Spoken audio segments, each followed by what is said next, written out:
Hello and welcome to this week's edition of CTN Community Update.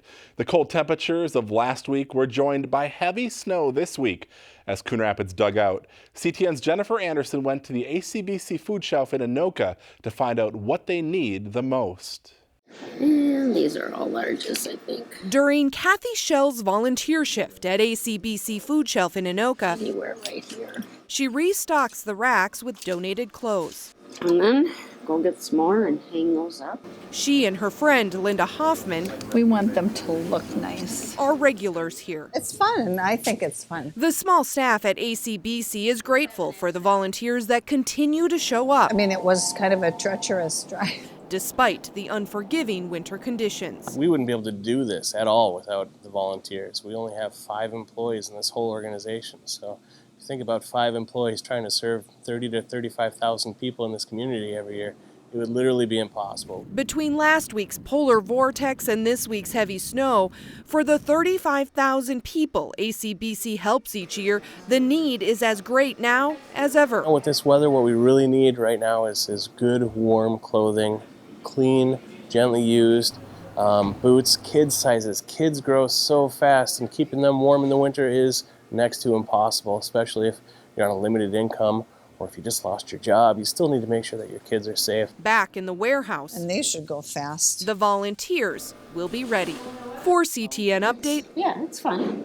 I'm Jennifer Anderson. ACBC says kids-sized clothing is especially needed, as well as winter supplies for the homeless. That includes boots, gloves, hats, and coats, but also charcoal, tents, sleeping bags, and small portable camping grills.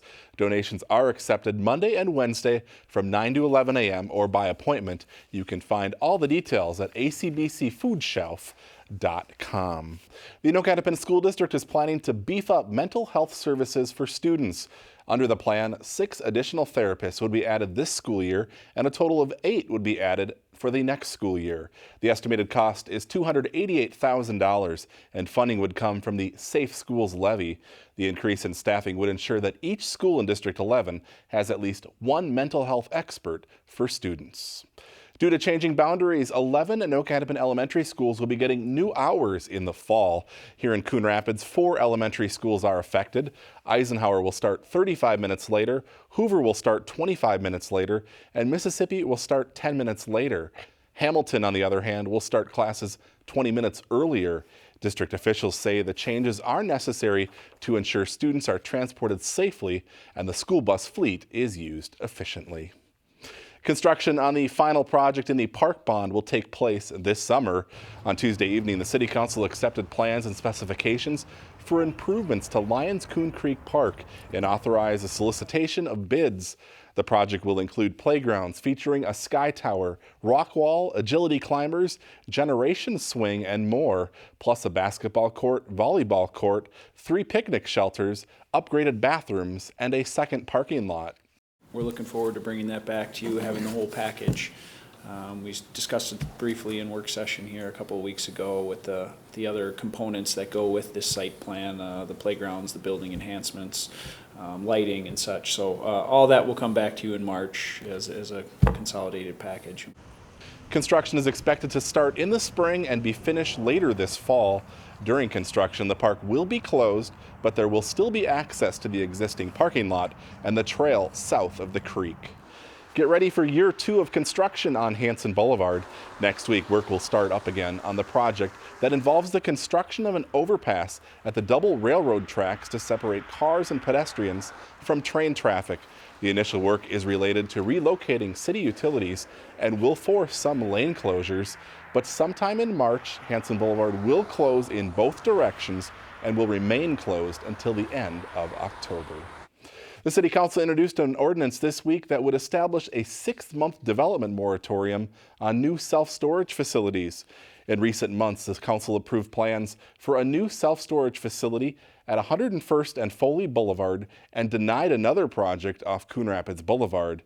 City staff is aware of 2 more requests and believes it's a good time to pause and study the current policy and legislative options regarding self-storage facilities. If approved at the next City Council meeting, the moratorium would take effect March 9th. Plans for a 6-unit townhouse development near Hoover Elementary will move forward, despite an appeal by several neighbors. This week, the City Council upheld the decision of the Planning Commission, which approved a site plan for the project located off 109th Avenue. Some neighbors were concerned about the visual appeal of the building. In upholding the Planning Commission decision, the Council is requiring the developer to work with city staff to make architectural enhancements to the project.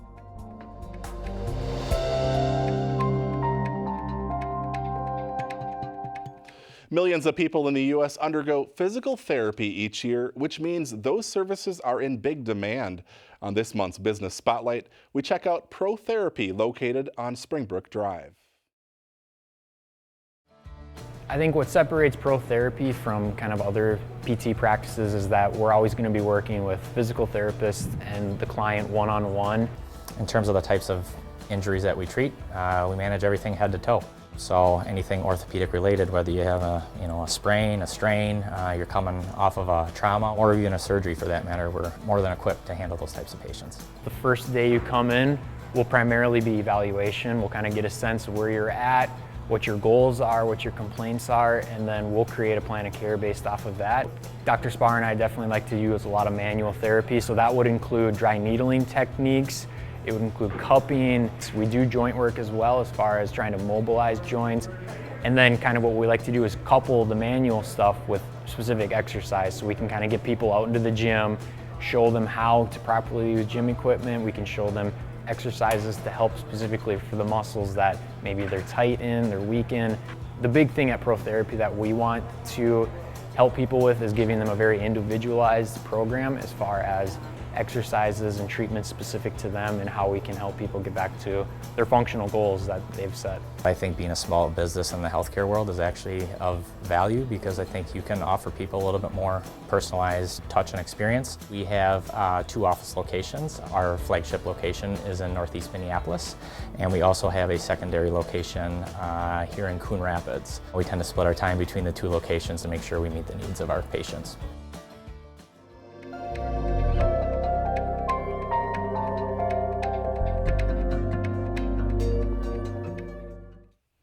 The hunt for the elusive Snowflake Days medallion is over after 14 clues were given out.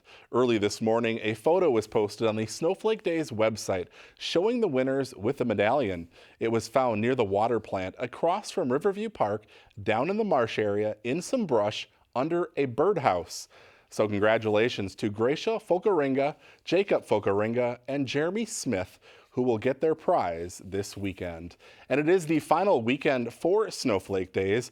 On Saturday, the Coon Rapids Junior Royalty Pageant and Ambassador Crowning is happening at 1 p.m. at Coon Rapids High School. Tickets can be purchased at the door. On Sunday, the Kids Medallion Hunt will take place at 1 p.m. at Fire Station 1. It's open to boys and girls ages 5 to 10. It's also Family Fun Day at the Coon Rapids Ice Center from 3 to 7:30 p.m. In addition to skating and games, there's a cookies and canvas painting session and an indoor ice fishing contest for kids. We also want to remind you that the second concert of the winter is coming up next week. Laughlin Road will perform in the Civic Center at 7 p.m. on Valentine's Day. Tickets are still available and include dessert and a beverage. The concert series is presented by the Coon Rapids Arts Commission. So if you're looking for something to do on Valentine's Day, you can check out that concert. All right, that's going to bring us to the end of today's show. Thanks for watching this week, and we'll see you back here again next week.